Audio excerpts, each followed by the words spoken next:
আজ বিশ্ব মুক্ত গণমাধ্যম দিবস। প্রতি বছরের মতো এবারও ৩রা মে সারা বিশ্বের সঙ্গে তাল মিলিয়ে বাংলাদেশও যথাযোগ্য মর্যাদায় দিবসটি পালিত হচ্ছে।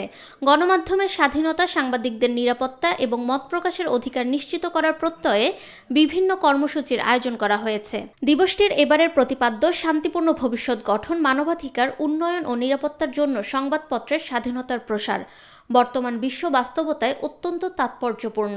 এই প্রতিপাদ্যের মাধ্যমে গণমাধ্যমের স্বাধীনতা যে একটি গণতান্ত্রিক সমাজের মূল ভিত্তি, তা আবারও জোরালোভাবে তুলে ধরা হয়েছে। ঐতিহাসিক প্রেক্ষাপটে জানা যায়, 1991 সালে ইউনেস্কোর 26তম সাধারণ অধিবেশনের সুপারিশের ভিত্তিতে 1993 সালে জাতিসংঘের সাধারণ সভায় ৩রা মে তারিখটি বিশ্ব মুক্ত গণমাধ্যম দিবস হিসেবে ঘোষণা করা হয়। এরপর থেকে প্রতি বছর এই দিনে বিশ্বব্যাপী গণমাধ্যম কর্মীরা দিবসটি পালন করে আসছেন। বাংলাদেশেও দিবসটি উপলক্ষে নানা কর্মসূচি হাতে নেওয়া হয়েছে। তথ্য ও সম্প্রচার মন্ত্রণালয়ের উদ্যোগে সকাল 9টায় রাজধানীর অফিসার্স ক্লাব প্রাঙ্গণ থেকে একটি বর্ণাঢ্য র্যালি বের করা হয়। র্যালিটি বিভিন্ন সড়ক প্রদক্ষিণ করে তথ্য ভবন কমপ্লেক্সে গিয়ে শেষ হয়। দিবসটি উপলক্ষে দেশের বিভিন্ন সাংবাদিক সংগঠনও পৃথকভাবে র্যালি, আলোচনা সভা ও মানববন্ধনের আয়োজন করেন।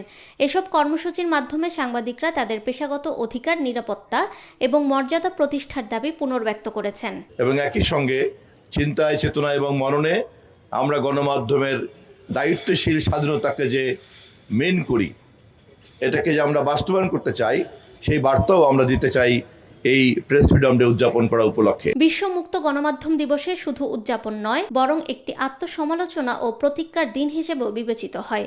গণমাধ্যমের স্বাধীনতায় যে কোনো হস্তক্ষেপ প্রতিহত করা, সত্য ও বস্তুনিষ্ঠ সংবাদ পরিবেশনের অঙ্গীকার করা এবং দায়িত্বশীল সাংবাদিকতার মাধ্যমে সমাজে ইতিবাচক পরিবর্তন আনার প্রত্যয় ব্যক্ত করেন সংবাদকর্মীরা। এই দিবসটি বাংলাদেশের গণমাধ্যম অঙ্গনে নতুন প্রত্যাশা ও সচেতনতার বার্তা নিয়ে এসেছে। স্বাধীন সাংবাদিকতা ও মত প্রকাশের অধিকার রক্ষায় সম্মিলিত উদ্যোগই একটি গণতান্ত্রিক ও শান্তিপূর্ণ সমাজ গঠনের পথ প্রশস্ত করবে।